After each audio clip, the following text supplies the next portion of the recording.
Halo, selamat siang rekan trader. Apa kabar kalian hari ini? Semoga semuanya dalam keadaan sehat ya. Kembali lagi di YouTube channel Vintage Markets Indonesia di segmen mapping dan analisis pasar Bitcoin, BTC USD untuk satu minggu ke depan.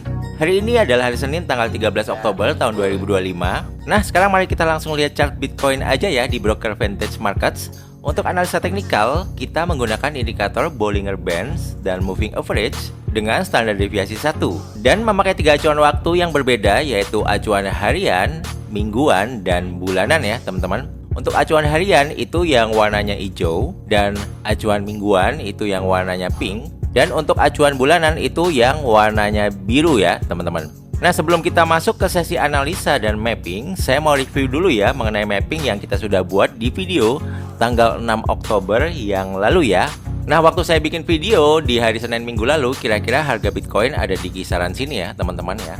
Saya bilang bahwa arah trennya Bitcoin itu masih naik cukup kuat ya teman-teman, maka opsi buy bisa menjadi pilihan entry yang menarik. Dan mapping yang sudah kita buat masih bekerja dengan baik ya teman-teman, bahwa ketika harga naik di area supply, di sini harga memantul turun ya teman-teman, dari harga 125.700 turun ke area demand di kisaran 120.600. Kemudian di area demand ini harga kembali memantul naik ya, dari 120.700 sampai 124.100, dan kemudian harga turun lagi ke area demand ini sempat mantul lagi di 121.400 ke 123.600, dan kemudian harga turun ke area demand selanjutnya ini sempat mantul juga ya teman-teman, dari 118.400 naik sedikit ke 119.400, kemudian harga break turun lagi, dan di area demand selanjutnya yang ada di bawah ini 109.700 harga memantul naik di 115.800. Nah, semoga teman-teman yang nonton video analisa dan mapping Bitcoin di minggu lalu dan ada entry buy di area demand ini, semoga semuanya berakhir dengan profit ya. Nah, bagaimana untuk analisa dan mapping untuk satu minggu ke depan? Tunggu sebentar ya teman-teman, saya gambar dulu mapping area supply dan demand-nya. Nanti kita akan analisa bareng-bareng ya.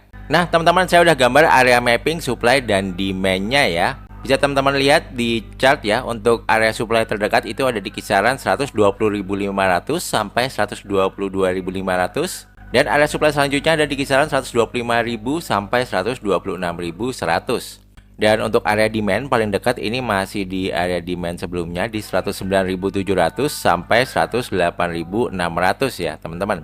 Nah, untuk arah trennya dari Bitcoin untuk saat ini kecenderungan arahnya masih cenderung turun ya teman-teman. Kalau kita lihat dari tren menengahnya, ini bisa kita lihat dari moving average mingguan arahnya turun, dan moving average harian ini arahnya mulai naik ya.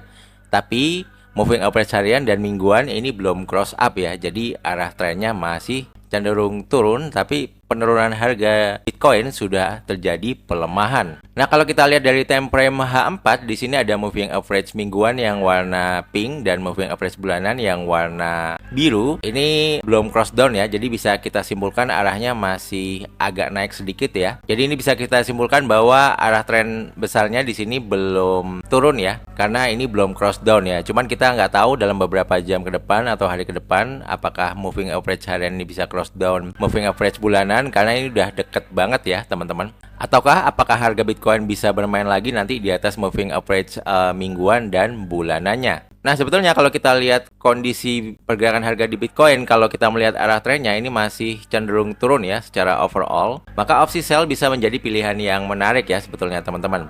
Nah, teman-teman yang mau cari opsi sell, menurut saya ini bisa dilakukan sedekat mungkin dengan atau di dalam area supply terdekatnya ini ya.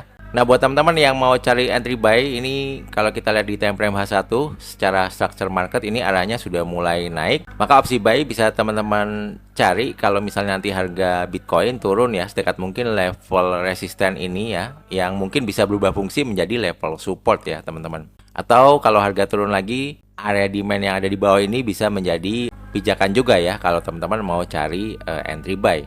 Untuk stop loss sendiri atau area cut loss, kalau teman-teman cari buy itu sebaiknya diletakkan di bawah level 108.626 ini ya teman-teman. Nah, untuk berita seminggu ke depan ini bisa teman-teman perhatikan di sini di hari Selasa tanggal 14 Oktober itu ada The Fed Chair Powell Speak ya teman-teman, jam 11.20 malam ya. Kemudian di hari Kamis tanggal 16 Oktober ini ada PPI monthly dan ada retail sales monthly ya dari zona Amerika ya. Tapi di sini waktunya tentatif ya. Jadi masih belum tahu apakah akan dirilis atau enggak. Dan kemudian juga ada unemployment claims juga waktunya tentatif ya teman-teman. Jadi ini adalah berita yang harus teman-teman pantau di minggu ini ya, yang mungkin bisa mempengaruhi pergerakan harga Bitcoin di market. Nah, kita kembali lagi ya teman-teman ke charts Bitcoin. Kalau kita pandang dari time frame daily, ini dia sudah membentuk semacam bullish engulfing ya. Kalau kita lihat sinyal pola candlestick ini kemungkinan harga Bitcoin di beberapa waktu mendatang bisa bergerak naik lagi ya teman-teman ya.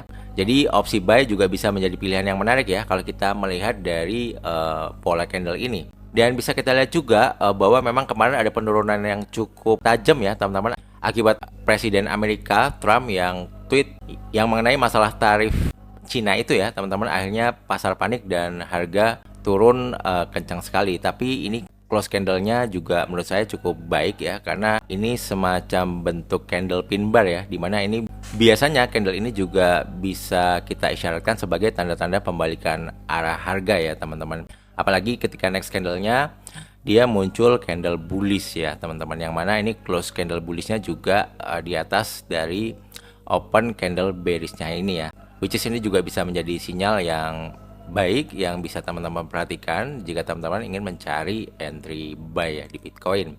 Dan kalau kita lihat di sini juga area dan trend line-nya ini juga belum di breakout ya teman-teman ya. Jadi ini artinya bahwa pergerakan harga Bitcoin juga masih berada di atas trend line naik ya teman-teman, yang ini mungkin bisa melanjutkan pergerakan naiknya kembali. Nah, sekarang mari kita lihat di time frame weekly-nya ya teman-teman. Ini untuk pola candle-nya ini semacam bearish engulfing ya. Tapi bearish engulfing-nya menurut saya ini kurang begitu sempurna ya, karena close candle dari candle bearish-nya ini nggak di bawah atau sama dengan dari open candle dari bullish candle-nya ini ya teman-teman. Jadi ini sinyal bearish engulfing tapi lemah ya. Jadi kita harapkan di minggu ini akan muncul candle bullish lagi yang mungkin bisa memperkuat untuk pergerakan naik Bitcoin lebih jauh lagi ya teman-teman. Tapi kalau seandainya di minggu ini nanti candlenya muncul candle bearish dan apalagi close-nya bisa di bawah level 102.000, itu bisa menjadi alarm ya teman-teman bahwa mungkin harga Bitcoin bisa turun lebih jauh lagi. Jadi kita amatin sama-sama bagaimana close candle weekly di minggu ini ya. Ya, jadi mungkin seperti itu dulu aja ya teman-teman untuk mapping dan analisa beserta strateginya di pasar Bitcoin BTC USD. Sekali lagi saya infokan jika teman-teman ingin video mapping dan analisis Bitcoin ini ada di hari yang lain selain di hari Senin, bisa minta tolong ya untuk klik tombol like-nya untuk video ini. Yang terakhir, semoga bermanfaat. Jangan lupa juga untuk subscribe channel ini. Terima kasih, sampai jumpa di videoku yang lain. See you, bye bye guys. Thank you.